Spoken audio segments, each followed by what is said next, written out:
Good afternoon, everyone, and thank you so much for joining me for the second episode of Creating in Color with Moi. My name is Nicole M Young, and I am coming to you from Northern Connecticut. A monthly web series, Creating in Color offers an inside look into the creative process of BIPOC writers, musicians, visual artists, and content creators whose work challenges genre conventions, redefines culture, and promotes social transformation. On today's episode, I've been doing this like all morning and prep for it. On today's episode, I am beyond excited to chat with multimedia artivist and dear friend, Chelvanaya Gabriel. I know this person affectionately as Naya. We officially met last year at an in-person workshop in the Before Times, hosted by Assets for Artists, but have been Facebook friends and supporting one another's work for several years. There's so much to appreciate and admire about their work. For me, I appreciate its honesty, its healing, and the ways in which it honors our futures, one where we can coexist without diminishing each other's shine. In their artist statement, they mention how their work is a reflection of emphatic ecological and metaphysical perspectives on the nature of humanity and consciousness, complexities of identity and power, and intergenerational trauma and resilience. Woven throughout are my experiences, as Naya, as I'm quoting from Naya's statement, are my experiences as a scientist, healer, educator, writer, community organizer, and social justice facilitator. They hold many intersecting identities directly impacted by systems of oppression, and through their work tells their story with vulnerability and a mission of taking up space and making space for others. They invite all to join them on a journey of building community, imagining new worlds, and creating them as they travel together. Chelvanaya is a multimedia artivist, which I absolutely love that title, and creating them as we, I read that already, and resilience facilitator with a science background. You can tell I'm really excited. A prolific self-taught visual artist, they found an Audre Lorde-inspired form of self-care and healing survival through painting after the 2016 election. Praise the Lord, had to say that. This art practice has since expanded to become interwoven with their social and spatial justice work. They create space through their work where stories of wellness, intergenerational trauma, disability, and neurodiversity, especially of the QT BIPOC folks, can be witnessed and collectively processed. Their work is guided by actively decolonized, contemplative, somatic practices and an embodied awareness of ancestral knowledge and healing. With an Afro-queer futurist disability justice lens, they ask whose stories aren't being told with an interdisciplinary and intentionally collaborative approach. They pose this question and step into an audacity, oh yes, to hold space for all the complex stories that must be told. Again, this is why I wanted to have them on here, especially right now. Chelvanaya's work has been showcased in a variety of curated and solo shows in galleries and community gathering spaces across New England. You can see their work as a part of the Creative Women Leading Climate Action juried virtual exhibition hosted by Arts Extension Services and the exhibit Pattern Interruptions 2 at the Northampton Center for the Arts. Naya will be hosting the last gathering of the Creative Resilience Dialogues, also with the Northampton Center for the Arts on Sunday, April 25th, which they were recently featured in the Boston Globe specifically for this work done with that series. So, of course, I wanted to make an opportunity to chat with them about their work before the conclusion of these many amazing projects that they are working on at this time. So I'm going to go ahead and bring Naya Gabriel, my dearest friend, to the virtual stage. Hello. Yes. Okay, everybody, you have to excuse us as we gush for the next couple of minutes because we've been waiting to do this for so long. Long before the Boston Globe. Let me just say, you got to me before they did. Yes. Oh, I'm so glad this is happening. Me too. And speaking of, I can't remember because we first met in the virtual space on Facebook. I can't remember when we first linked up, but I knew it was like years ago because we both heard about one another through other people. That's right. That's right. And I could not possibly tell you. I have no clue. Yeah, I mean, there's obviously somebody that connected us intentionally or otherwise. Yeah, because we have a very unique and particular BIPOC queer family in the Western Mass, Northern Connecticut, New England area. And we're all like, we've all like have known everybody in this community. It just took us the longest time for us to come together. Right? I don't know. What is that? Come on now.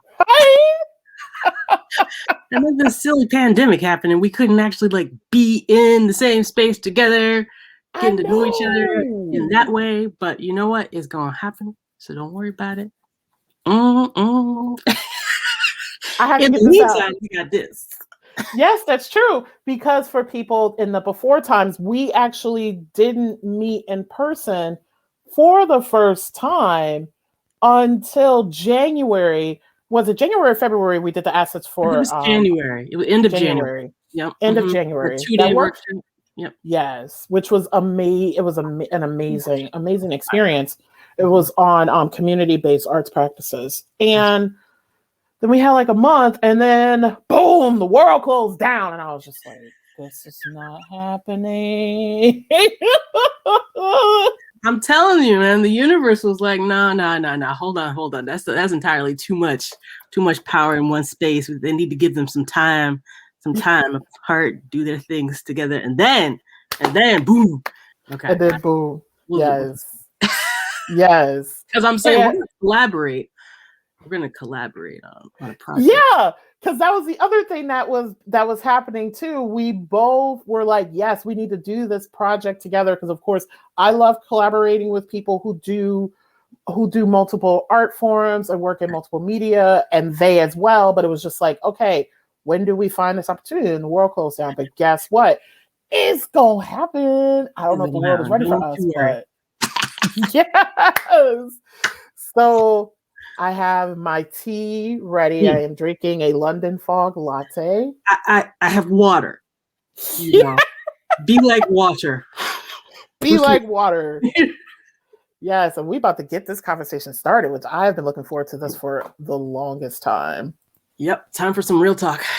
Yes.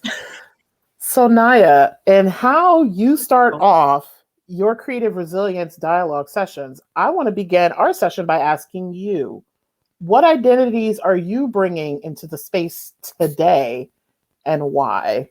Oof. Nicole, this is there's so much power and sweetness in having a practice that I bring to others brought to me through you that I'm almost like, it's just so, it's very sweet. And I love you. I love you too. I'm sure that's not going to be the last time I say that during this show. This is true. So obviously I would say that at the very top would be friend, right? Identity of being your friend. And being, I guess, a facilitator and an artist also, since that's partly what we're talking about. But also being, identities that are so like interwoven for me anyway, of being a person of color, being Black, being queer, all these different things. They're all here. Being somebody who walks into very sort of mindfully and being very aware of my ancestors, I guess, is another identity that I know that you connect with. And yeah, I mean, let's just leave it there. I'm sure I could keep going, but that's what bubbles to the surface. Yeah. So Naya is bringing all of the beautiful things that I love about them, which I am just, Aw. Yes. And speaking of us having the shared means of cultural practice in terms of being a cultural creator, contributor, activist, artivist, holder of space for others, educator, visual artist, and also writer. how did each medium find you, and how did you find each of the media to then become your practice? What a juicy question. Yes.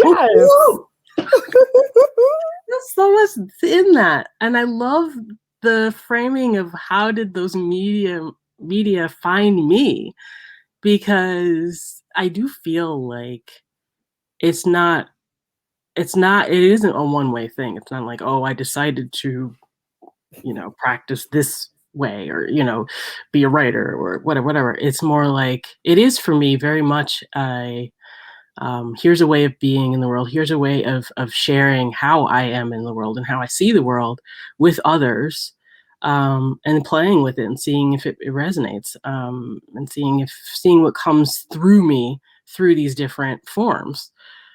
So as far as writing's concerned, I mean, I've been writing since I was very small. We've got photos of me, just very intensely, writing. And I grew up in a academic family, so that writing has been a part of my environment, if you will. And I am, let's see, and then the visual arts piece, that's kind of been an off and on kind of thing. As I said in my bio, it was after the 2016 election, if you could call it one. That was, I don't know what that was. Okay, I mean, As I'm sipping tea. Yeah. Good point. So that I sort of stepped into, exploring being a visual artist in a more intentional way. And it started out initially for self-care, for myself, right, to survive, really. And that's why I say it's very Audre Lorde-esque, because it was not this commodified version of self-care. It was more like, I need to survive because my mental health is going down into the tank, So like, here's a thing where I have no expectations, because I wasn't, totally self-out. Like, this is, so that I have no expectations. And then I gave myself a daily practice. It was like, every day I'm going to make a thing.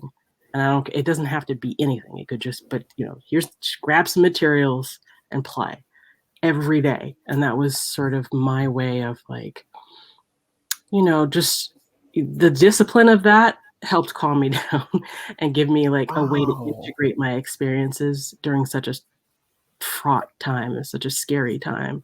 There was all kinds of feelings that were moving through me and moving through my communities, my people. And it was like, how, and I'm an empath, right? So I'm like soaking all this up. I'm like, I need some way to move all this stuff through me and not hold on to it.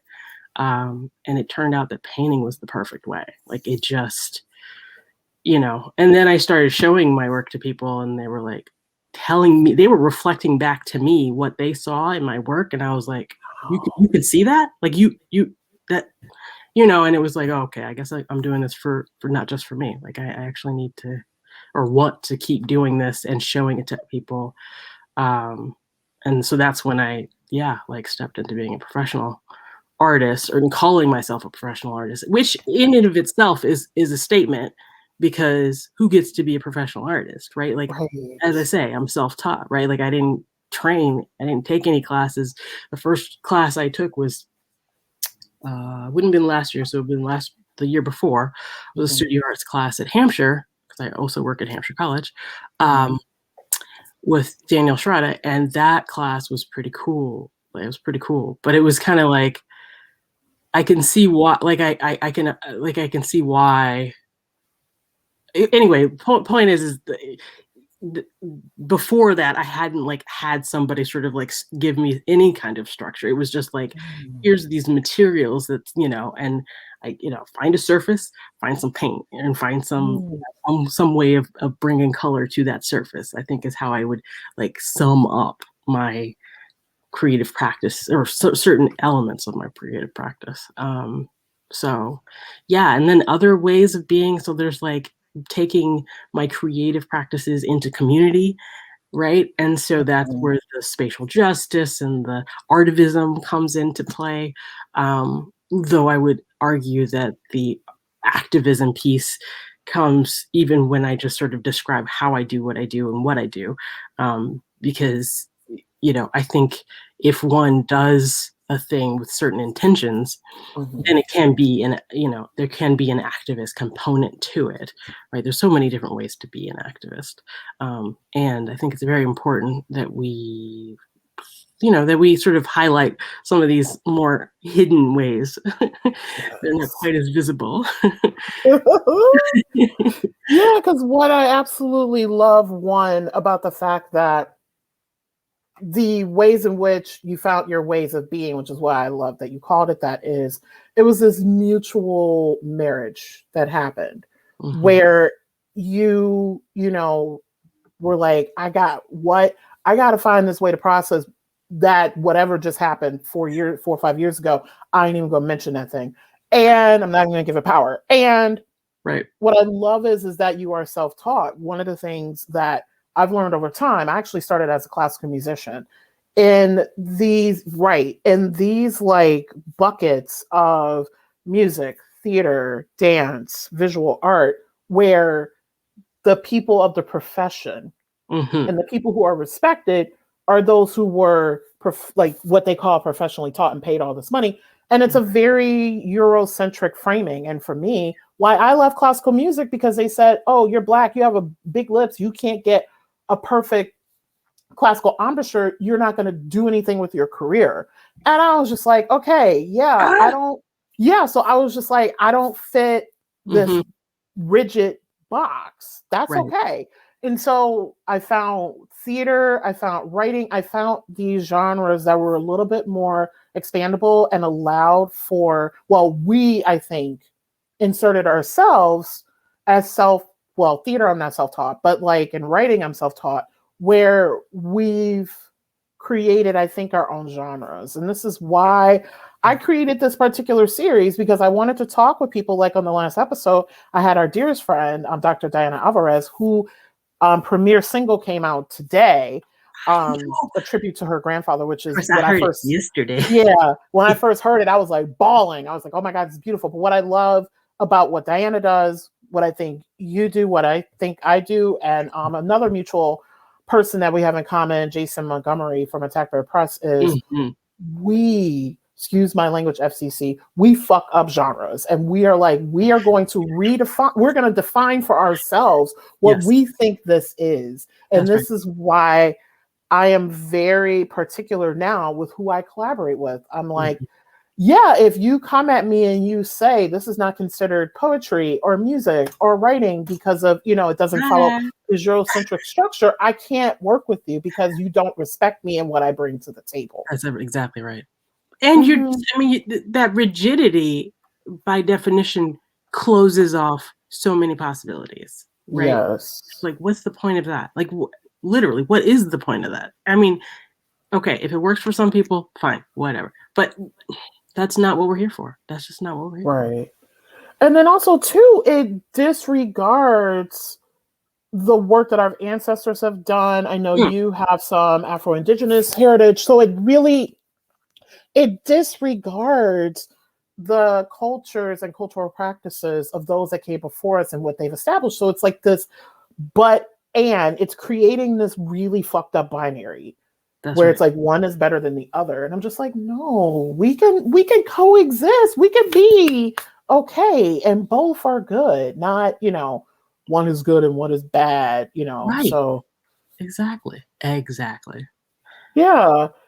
And so this brings me to my next question. Which part of Naya do you find yourself bringing to the table the most? Interesting. I guess I would have to say a sense of, I like to say that I sort of started sharing this. I don't know, my motto, my mission, if you will, if I have one, is to love and be loved, right? Like, just at baseline. So there are times when things seem really dark and confusing or something like this. And for me, that statement, because it's so simple, but also so foundational, it really like brings me back to who I am in the world and who I can be. And I should also clarify that when I use the word I don't necessarily, I do not mean just this physical form. I mean myself in context of community, in context of, my plant siblings out there and relatives and whatnot, right? And all the other animals. I am an animal. Other animals are just as much, in line with me. So if that makes any kind of sense, like the I It and makes complete sense. yeah, right. So it's that non-Western concept of the individual, where it's Yeah. basically individual and communal are essentially the same. Like you can't have one without the other. That we can We be yeah. both, we can be both a sort of discrete entity in physical form, but also we have so many different things going on that connect us to other entities. Mhm.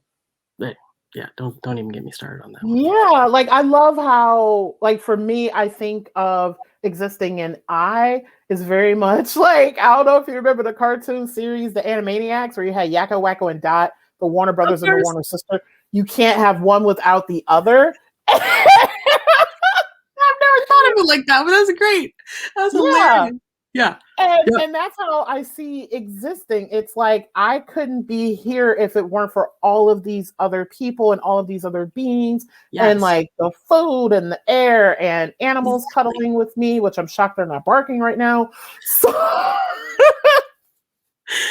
Yeah, Raven's downstairs. Yeah, no, exactly. And this is across space and time. Like it's sort of trans-temporal and trans like time. It's like space that just said the same thing twice. But it's, I mean, that's the whole idea of like the ancestors, but also future whoever, right? Like, I mean, all those possibilities are here now. It's just a matter of the choices that we make begin to close off some of those possibilities, which I try not to think about too much because it can get a little it's like, oh, my choices. Well, yeah, they do. But yeah. um Yeah. Because this is one anyway, of the reasons why I love your work, is because both as a visual artist and a facilitator, is that you imagine these worlds of what can be.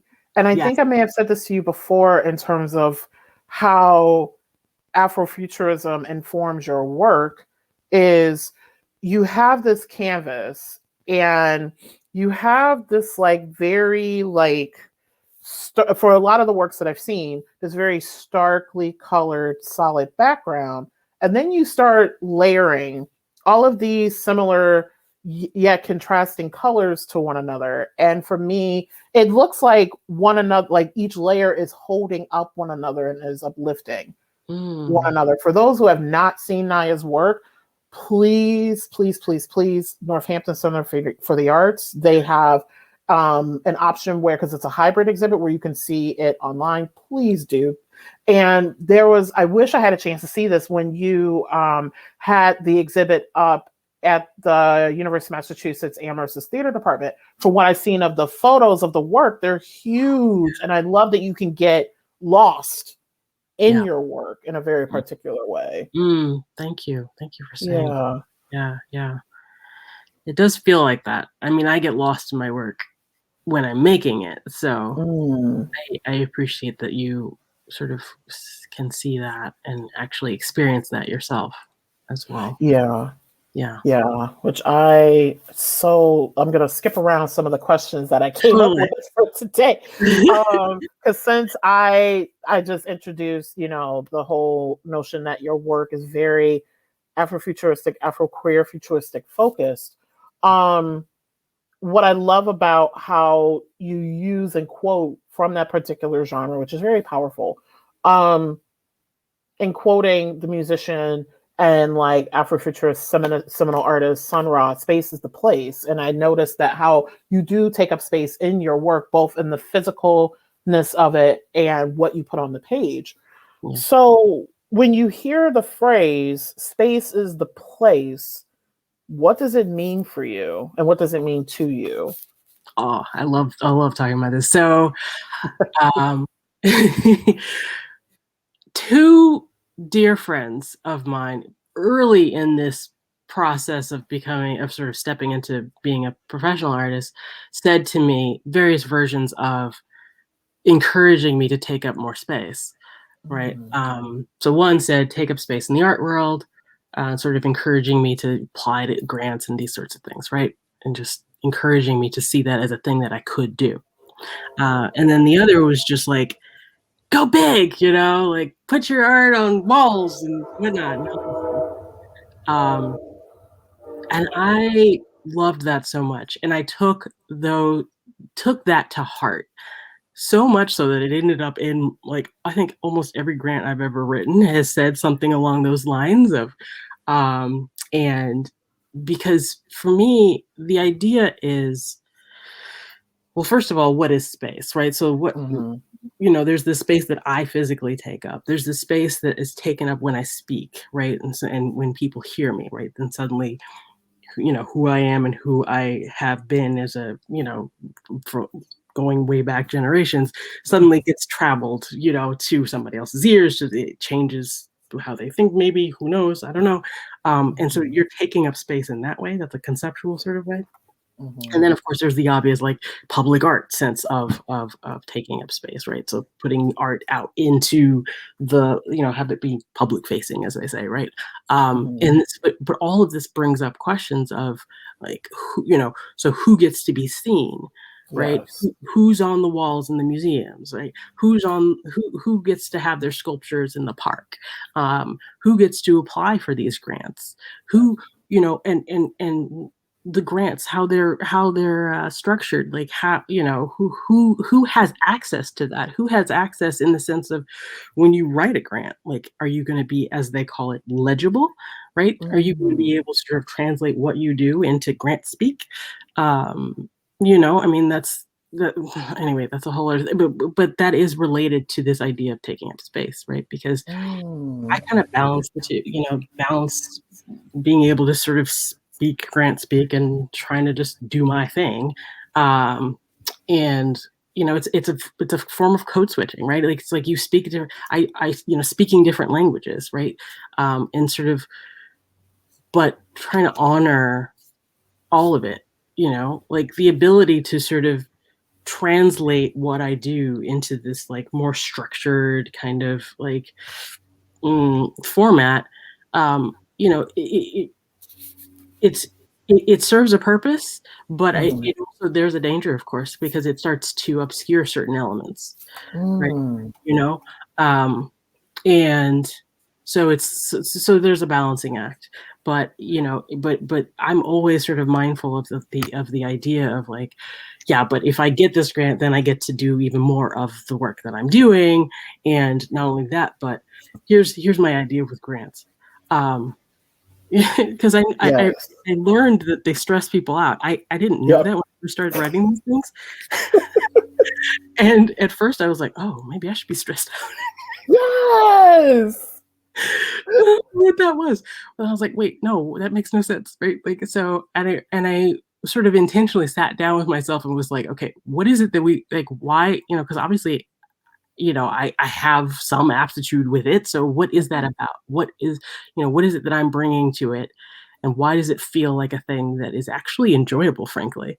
Okay, the time deadline piece of it is not so enjoyable, but the actual and the reason I enjoy it is because I'm being asked to talk about what I do.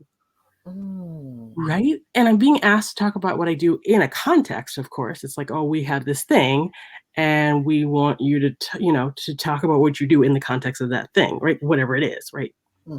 Some are looser than others. And I don't change what I do to fit the thing. Of course not.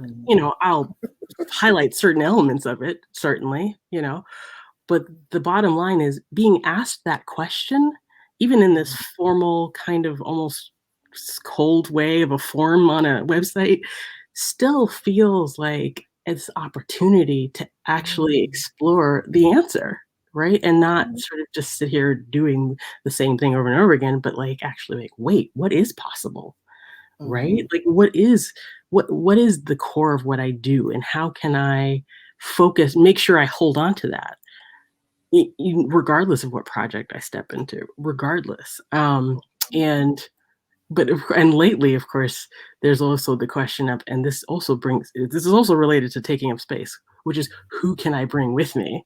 And this is Mm, like this past year, because of the lockdown and all that, and not being able to like go out and do this, that, and the other thing, is like, mhm, after about 3 months of like it just like depression, like, oh my mhm, god, I just need to go through some grief, and process the grief of like not being able to do certain things, not being able to see my people, not mhm, having that like in-person feedback from humans that mhm. that I can sort of feed off of, even though it's also exhausting.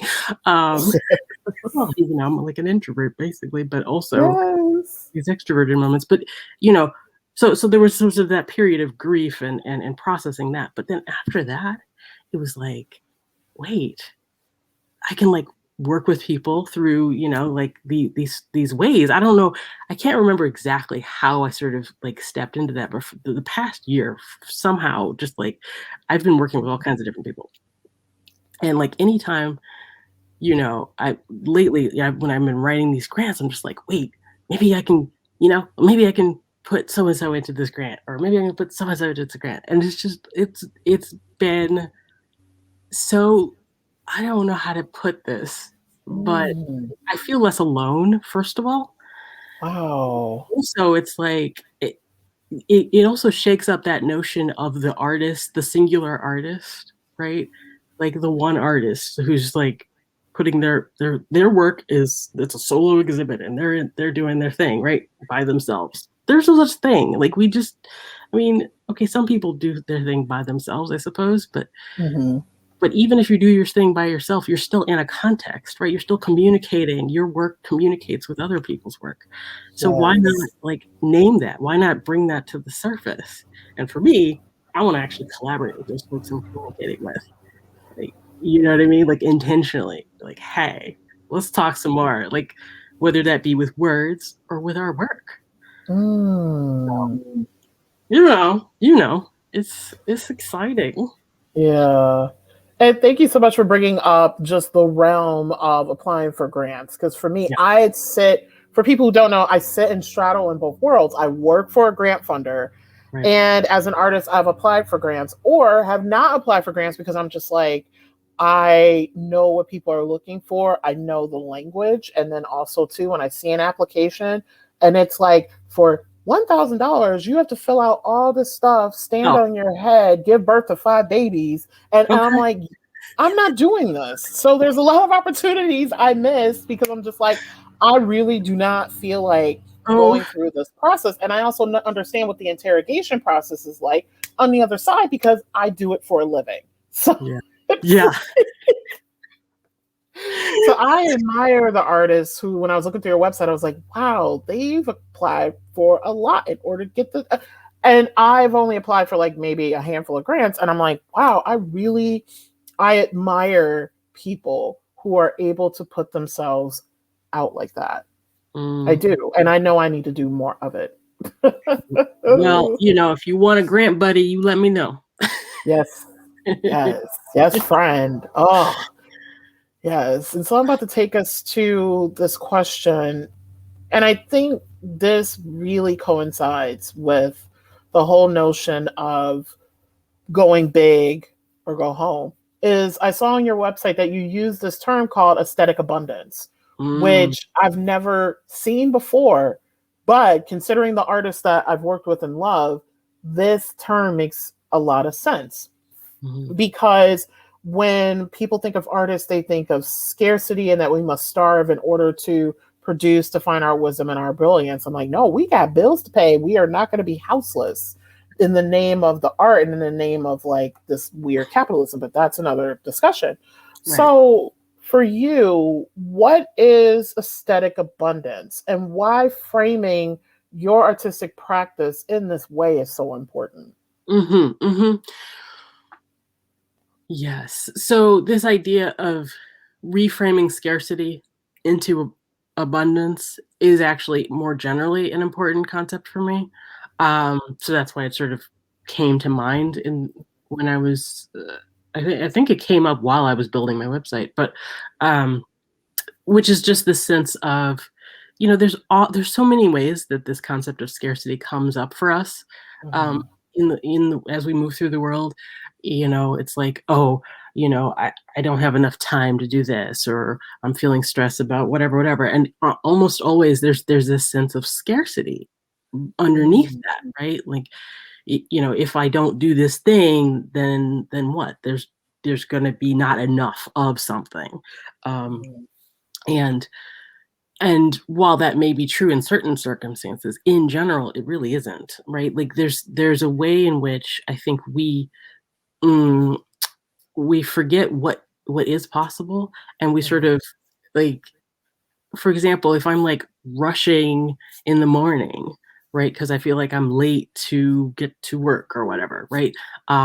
It actually, if I shift that mindset to, I woke up when I woke up, I'm gonna like work with what's here.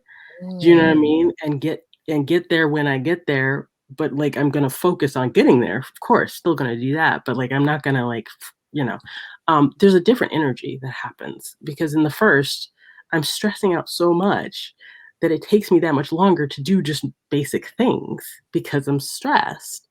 And so that's the scarcity mindset, whereas the abundance mindset is, I have what I have, and it's enough, and I can work with it.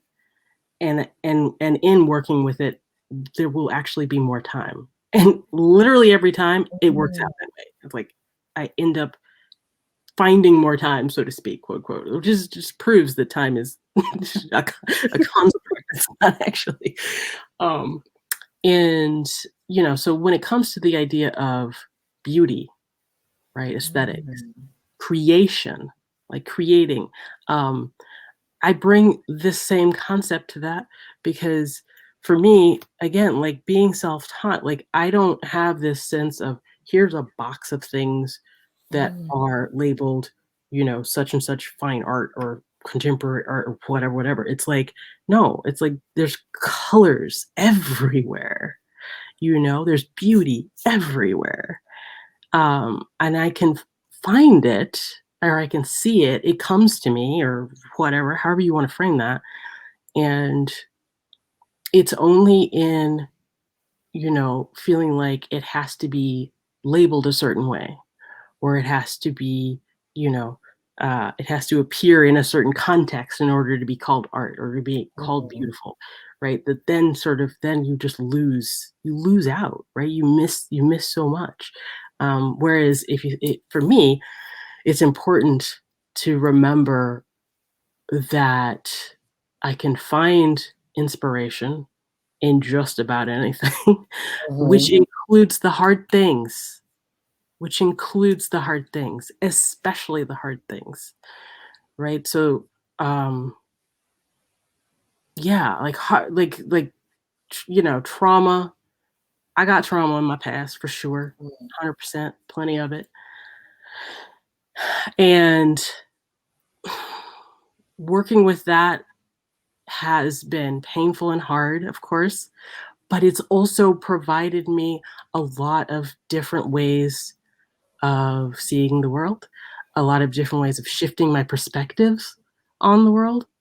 And it definitely comes up in my art, and also mm, comes up in ways that I feel like I can present my art as well.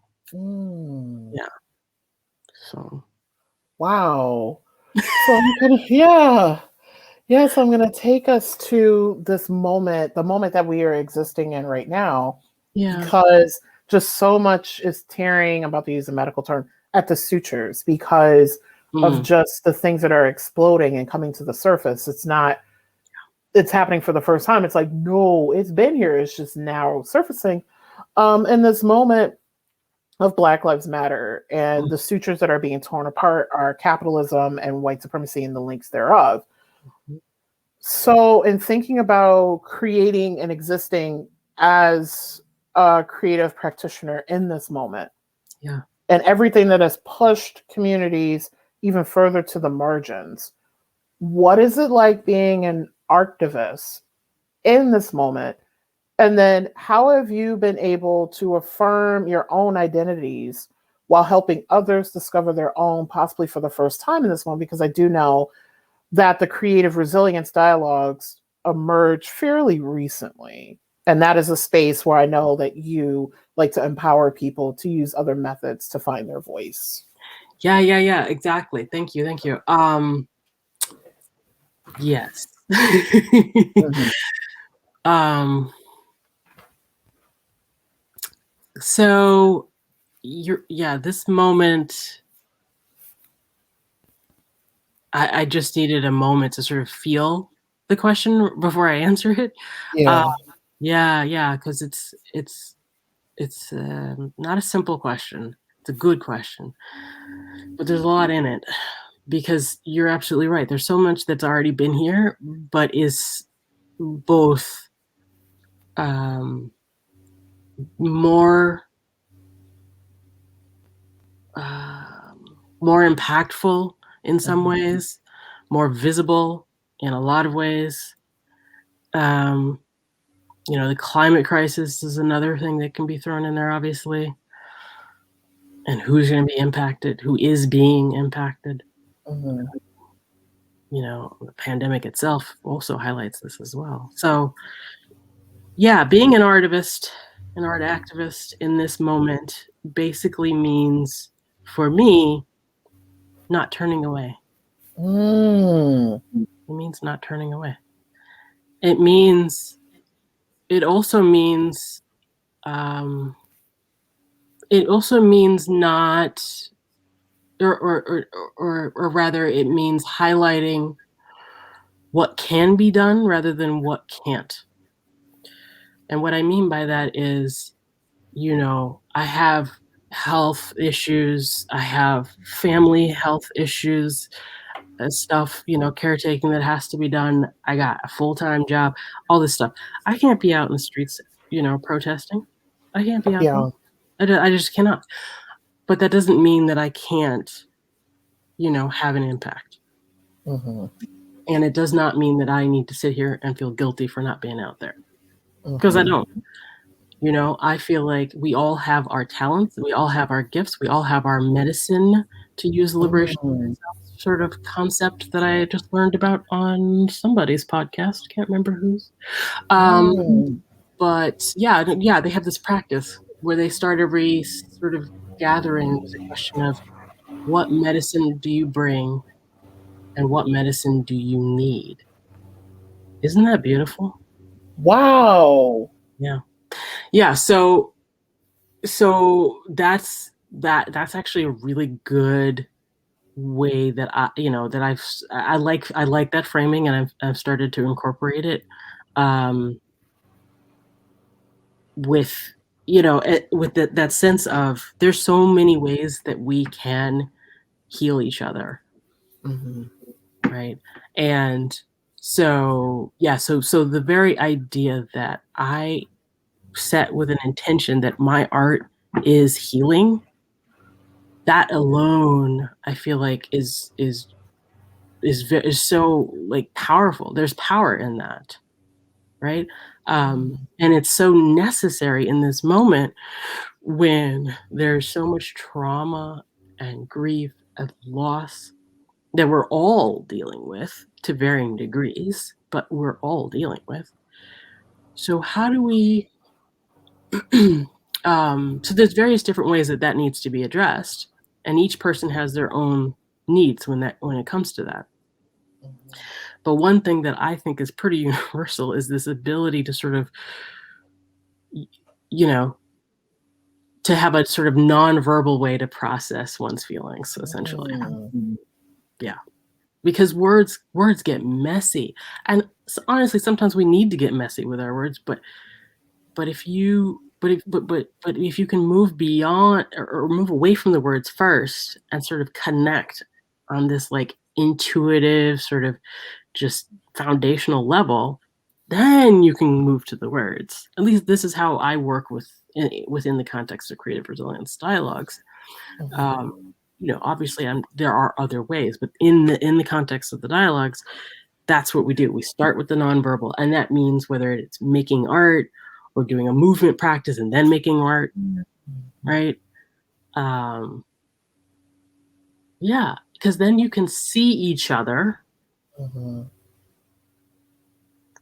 as and if you don't start, the problem is once you start adding words, then we're not necessarily saying the same thing, right? We can use the same words, but we're not saying the same thing necessarily, and so it takes even more words to make sure that we get aligned, right? And this is not a skill that everyone has, or that everyone practices, and it needs to be practiced.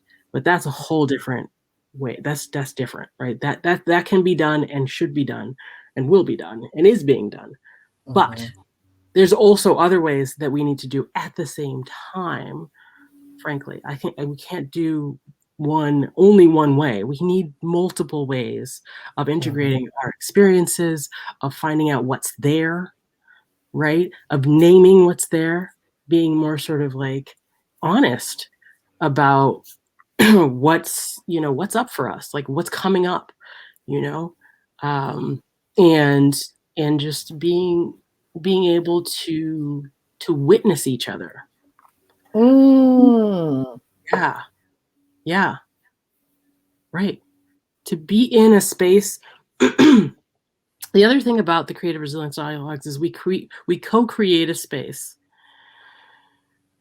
where we can hold each other as we are, as we show up, and to be both safe and brave. So safe in the sense that, I have a sense that no one's going to hurt me in this space, but brave as in I can say what needs to be said. You know what I mean? Like, I don't need to hold back. Like, I can say what needs to be said and know that the others are holding me and witnessing what I'm bringing. Right. And we're not, and not like reading into or adding to it, just sort of seeing what's there first. Right. Because that's a practice in and of itself. Because there's just too much. Yeah, there's just too much there that right now we just need to like witness each other, just see each other. And I'm glad that you use the word witness, because I think when you witness something, you honor people where they are in real time. That's right.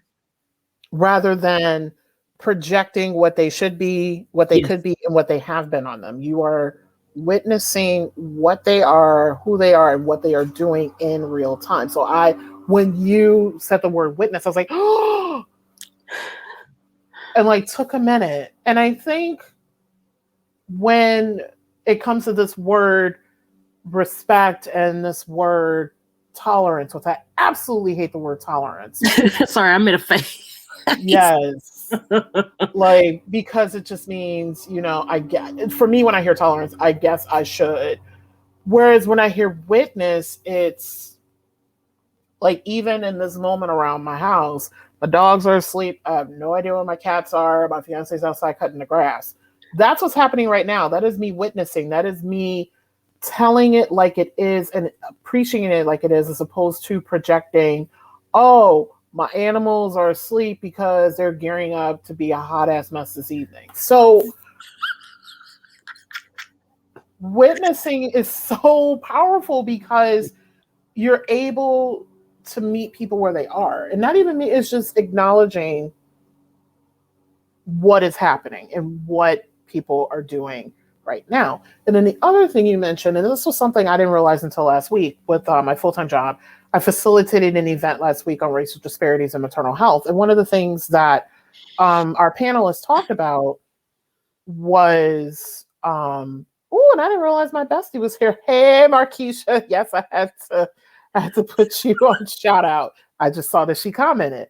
Yes. That's great. Yeah, and she says, I have to say this out loud. I hope she doesn't mind. Tolerance still feels like allowance, not acceptance. Yes. And one of the comments that was made last week is that I asked the question of the panelists, and they were all Black women, and who are experts in their own respective fields in the medical field and in advocacy work. When parenting and pregnant folks are needing to advocate for themselves, what is some advice? And one of them said, when we are experiencing trauma, we're actively experiencing trauma, there's no way we can verbalize what we're going through to be able to advocate for ourselves. So we need to mobilize people to speak on our behalf, because when we are in the trauma, we need to be able to live and sit in it. And I was like, that makes a lot of sense. And this explains a lot in terms of why when people are in trauma and this whole how like if I'm sick or something and somebody's like, how are you feeling? What do you need? I don't know. I literally don't know, because I'm existing in the trauma as of now. And what I love about your approach with the creative resilience dialogues, it is another method of creating, because I can see people who are experiencing trauma and living through trauma. Verbalizing is really hard, because when you verbalize and construct a conversation, you need to construct language for the other person to be receptive and for the other person to understand. Whereas if you do something physical or like drawn, like they, yeah, it's a different, I love that. And I love that that is a way that you hold space for people. You say, when I hear dialogues, I was like, oh, people are talking. But then when I read the description, I was like, no, they're not. And language could be a very interesting barrier, because also too, what happens with verbalization and language in that method is people are always waiting to respond. They are always prepping a response, as opposed to active listening and receiving. Whereas when you have this active moment of having to present on paper and having to present in your bodies, that is a whole other way of communicating. And I absolutely, see, this is why we were here today. This is why we are here today.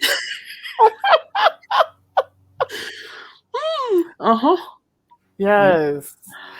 And since there is another event that dear friends of ours are holding at 2:00 today, I want to end with our last question. And this is advice, given that you are a facilitator and an educator and an artivist, and you always have a means to an end and a message. With ending today's conversation, if we have a choice with how to lead our lives, what should we listen to, and in what order and why? Considering our hearts, our souls, our minds, our environments, our people, what order would you put that in, and why, in terms of what we should listen to for advice from ourselves and how to lead? Okay. Yeah. Well, I think I might change this up a bit, because I would say that focus on the noticing first. Notice what's there, right? Bring a mindfulness practice to everything that you do. So you're washing the dishes, like bring some mindfulness to washing the dishes. Notice what's coming up for you. Thoughts are coming up. But don't, like, when what that means is notice it with like a gentle awareness of what's there and no judgment. It's just a thought. That's all it is. It's just a thought. And then the second piece is, as you say, like, if we have a choice, I think is how you put it, is to recognize that we do have a choice. The thing is, we don't always necessarily remember that, right? But what we can remember is that every moment is a new opportunity to make a choice. So maybe we don't like what choices we made before. Well, okay, that's fine. Yeah, all right. But like there's now. And then there's going to be next now, right? And each of those nows is an opportunity for us to say, okay, what's here and what do I want to do with it?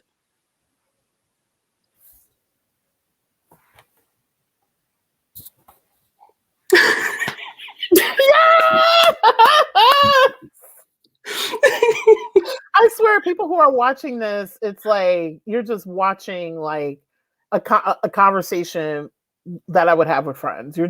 You're like, yeah. Yeah. Yeah. This is great. I could talk to you forever. I know, same here. Oh, I love it. I love it too. For everyone watching, this is the other reason why I wanted to create the series, is because I wanted to give people their flowers now. So the people that I am having on here are people who I extremely admire. I extremely look up to them and their work. So when I bring a guest on here, there's going to be a lot of gushing. There's going to be a lot of fangirling from me. There's going to be, because these are people that I highly admire what they do as humans and what they do in terms of a creative practice. I mean, like I said on my Facebook post, mutual admiration was guaranteed, because right back at you. Right back at you. Aww. Yay. Yay. And that moment of us collaborate, and I want to be able to collaborate not in a virtual space, but because I think it would be very powerful to be like breathing the same air collaborating. That sounds so intimate nowadays. Yes. Oh, which by the way, whenever I watch things that were filmed in the before times and I see all these like, people innocent and like, where is your mask? Why aren't you socially distancing? Why are you hugging that person? What is going on? Face. Right, you are all up in their face. Why are there hundreds of thousands of people drink out of that glass? Right, y'all drinking out of the same glass. Y'all what? Right. I'm like, yo, like I look at the world so differently now because of the pandemic. I'm like, I know, it's the same. It's the same. Yeah. Yeah, somebody said something like that about elevators. I'm like, elevators were nasty before. Come on now. Get into an elevator, a bunch of people. It's no different. It is no different. It is no who. And I love one thing that the pandemic did was it forced people to wash their hands, because I have been in public spaces and I am a person who has to sit to go to the bathroom, and use my, and I've heard people flush the toilet and walk out. I'm like, you like, for real? And now I got to go through that door. Right. And now I got to eat whatever food you cooking because I'm in a restaurant and you work here. So I'm so glad that the pandemic, yes, I went there, y'all. I'm so glad that the pandemic like brought to the forefront in a very negative way the importance of, because that whole washing your hands and stuff, it's not just for you. Right. It's for everybody. Well, that's the thing. It's like we got to take care of each other because we impact each other. And I think that's what we're going to leave y'all with today. Yep. Yes. Oh, thank you. This was so good. This was so good. Yes. And I hope everyone joining us today. Yes. Look, he's just hilarious. Appreciated us holding this space for you. So Naya, thank you so much for joining. I'm going to do a little bit of wrap up things, and then I'm going to say ciao to everyone joining us in the lovely virtual space. So I love you so much, and I'm going to be like throwing you flowers, like Like, what are you throwing at me? Yes. All right. Well, hugs. Woo! And I will see you soon. Okay. So thank you all so much for joining us for another episode of Creating in Color. I almost called it Black Writers Read, which I hosted yesterday. So I just want to leave you all with a couple of things. If you wanted to find and follow Chelvanaya Gabriel, Naya online, this is their information. Their website is just their name, chelvanaya.com. You can find them also on Instagram. They're very active on Instagram at Sci-Fi Lens. And the last of the Creative Resilience Dialogues is happening on Sunday, April 25th at 1 p.m. Eastern Time, entitled Rewriting the Script, the stories we tell ourselves and ways to reframe them.